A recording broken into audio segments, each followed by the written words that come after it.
turning it into salmon escalopes. So you need a fillet knife or a butcher's knife. The key thing is you take the first part from the tail, but don't go too deep, otherwise it'll be too big. So angle the knife and take this part off at an angle, and then go straight down towards the skin, and then you take off, leaving a bit of flesh there. Weigh it off so you know what you've got, and then lay that onto the tray. Then you do the second one. You've got to sort of guesstimate, and you're looking for a thin escalope running against the flesh. I left a little bit behind there, which is a little bit of a mistake, but it's not tragic. And then you weigh that. So I'm getting sort of like 70 grams from the tail end. And as I go up, it will get bigger. So I guesstimate it again. And take off another one. This is going to be kind of light. This is too small for what I want, but you get the picture. So I go a bit bigger, but I still keep the angle. And I scrape it off. Okay, so that's kind of a nice size. And now I'm getting closer to what I want. Go a bit higher, angle the knife, and then take it off the skin, like so. So again, consistently, I'm getting my 75, 80 grams. And what I tend to do is I put them closer to the weight that they are together, so I know what I've got. So these are scallops. Okay, so that's 83, so it's now getting a bit bigger, similar to the ones I've got on that tray there. As it gets wider, you change your angle of how you're doing this. So again, slow it down, go across, take it off. You've got nice scallops there now. That's about 75. So 75 to 80, it's all good. Remember, fish is very expensive, you don't want to give someone a massive portion. And this is going to be cooked very quickly in a pan or under a grill. That's 85.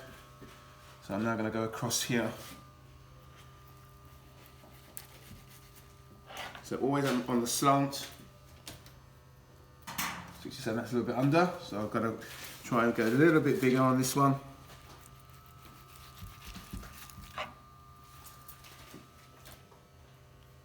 It's 70, so a little bit under.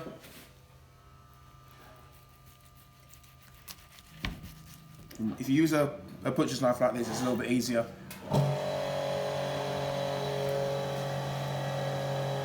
That's about 83, so I'll go back here when it's consistent on my 80 grams. And then once you go bring it towards you, I usually keep the skin on there so I can see what I'm doing. And if you think about it, sort of two or three flesh separations is usually what you want. This one's going to be a little bit under, I can feel that. 70, so yeah, so you can tell quite easily what kind of weight you've got.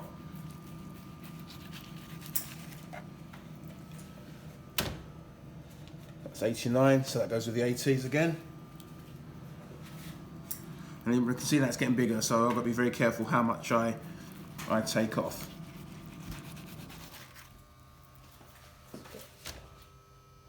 That's 70, so that's my 70s.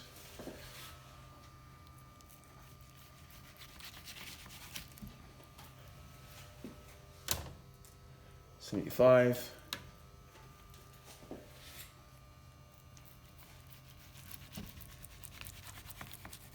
And again, as long as your knife is sharp, this is a kind of nice thing to do.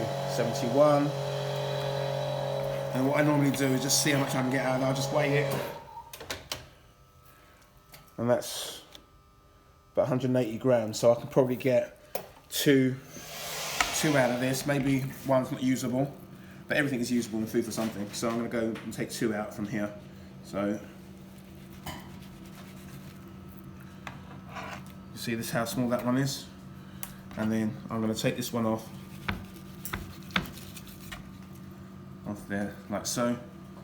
This one's not, probably I wouldn't serve this one. It's about 65 grams, and then this one is probably the same, 53 grams. So I've got a couple of bits that I'd use for a stuffing or a pasta or something, but it's all good. And then that's the end. And you can see this skin is clean. I haven't left anything behind, maybe a tiny bit there.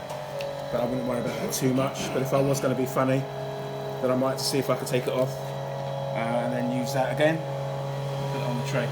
So that's how you do escalopes of salmon from a side of salmon. It's been pin boned, it's nice and fresh, it's nice and angled, and you've got a beautiful fish that you can pan fry or steam or grill. Okay, thank you very much.